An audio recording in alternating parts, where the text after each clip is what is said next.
If they want to arrest me, I will go to them. I'm on for that actually.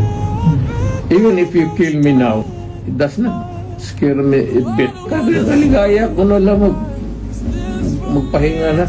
Hindi ako yumaman. Wala akong nakuha. Pobre pa rin ako.